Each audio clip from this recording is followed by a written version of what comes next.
Пайғамбарлық медицина туралы сөз қозғалғанда, біз оны бұрын көбіне шариғи дем салу, хиджама жасау, емдік шөптер, қара зере мен құрма сияқты жекелеген тәсілдермен ғана байланыстырып келдік. Ал қазіргі медицина адамның денсаулығы оның өмір салтына, табиғатына және күнделікті дағдыларына тікелей тәуелді екенін көрсетіп отыр. Осы түсінік Алланың елшісінің өмірін тереңірек зерттеуге жетелейді. Оның өмірі барлық тұсын қамтитын тұтас әрі жан-жақты өмір сүру үлгісі. Пайғамбарлық медицинаны адам денсаулығының шынайы өлшемімен ұштастыра қарасақ, денсаулық дегеніміз тек ауырмау ғана емес, ол физикалық, психикалық және рухани күйдің үйлесімі екені аңғарылады. Қазіргі эпигенетика ғылымы да адамның өз гендерінің тұтқыны емес екенін дәлелдеді. Керісінше, күнделікті өмір салты арқылы гендердің жұмысын өзі реттейді. Бұл ақыр соңында ауруға да, саулыққа да алып келеді. Біздің не ішіп жейтініміз, қалай ойлап, қалай сезінетініміз, қандай сөз айтып, қандай іс жасайтынымыздың бәрі денсаулыққа әсер етеді. Сондықтан саулыққа бастайтын жол тұтас өмір сүру әдісі. Тамаққа қатысты Алланың елшісі, адам баласы өз қарнынан жаман ыдыс толтырған емес. Оған арқасын тіктеп жүруге жетерлік бірнеше жұтым ас қана жеткілікті. Ал егер міндетті түрде жеу керек болса, қарынның 1/3 тамаққа, 1/3 сусынға, 1/3 тынысына қалдырсын деген. Бұл тағамды азайтып, бірақ оның құнарын сақтауға негізделген ұстаным. Яғни калорияны шектеп, қоректілікті төмендетпеу. Ғылыми зерттеулер де осыны қуаттайды. Тамақты белгілі мөлшерде азайтудың өлім-жітімді айтарлықтай төмендетіп, адамның өмір жасын ұзартатыны анықталған. Көзбен көретін нәрселеріміздің де денсаулыққа қатысы бар. Алла елшісі көздің зинасы бар екенін ескерткен. Қазіргі ғылымның айтуынша, біз бір әрекетті көргенде, сол әрекетке жауап беретін жүйке жасушалары өзіміз істегендей іске қосылады. Мұндай жасушалар айна нейрондар деп аталады. Сондықтан арсыз көріністер мен порнографиялық бейнелерді көру мидың жыныстық орталықтарын зиянды түрде қоздырады. Бұл қағида сезімге де қатысты.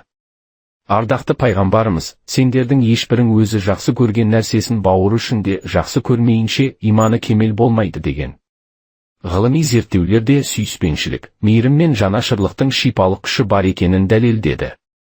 Адам мейірім, кешірім, жомарттық, жанашырлық сияқты жақсы сезімдерді бастан өткергенде, мида махаббат гормоны деп аталатын окситоцин секілді тыныштандыратын гормондар бөлінеді.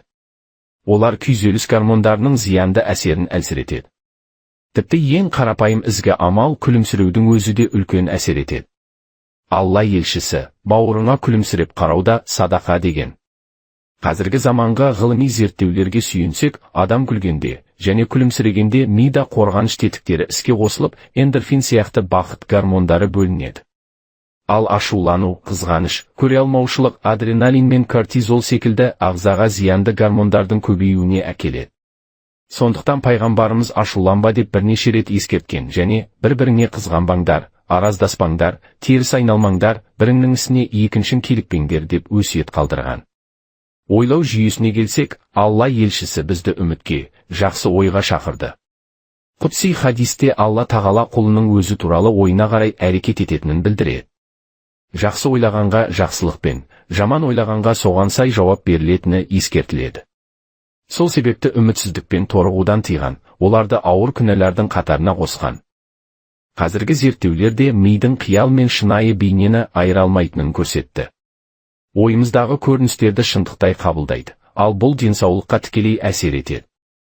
Оптимист адамдарда жүрек аурулары 90%-ға дейін азайғаны, ал өлім көрсеткіші пессимистерге қарағанда 14%-ға төмен болғаны анықталған.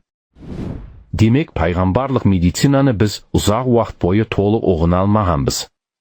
Оның сыры, денсаулықты жеке амалдар жиынтығы емес, тұтас өмір салты деп түсінбегенімізде жатыр. Сондықтан бізге Алла елшісінің өмірін ұсақ түйегіне дейін зерттеу қажет, қалай ішіп жегенін, неге қарағанын, қалай ойлап, қалай сезінгенін. Пайғамбарлық медицина бұл ардақты пайғамбарымыздың, оған Алланың салауатымен сәлемі болсын, өмірінің әр сәтінде көрініс тапқан тұтас тіршілік жолы. Сол жолды тану бізге денсаулық пен өмірлік қуат сыйлайды. Оның бүкіл ғұмыры Раббысының тәрбиесімен бақылауында өтті. Сондықтан ол біз үшін түрі үлгі, жер бетіне түскен Құран секілді кемел өнеге болды. Сондықтан сүннетті ұстану, құлшылыққа мән беру, жүрек пен тән саулығын сақтаудың ең сенімді жолы. Денсаулық дұрыс өмір салтымен, дұрыс ниетпен, сабыр мен шүкір арқылы қорғалатын үлкен аманат. Берік болыңыз, бірге болыңыз.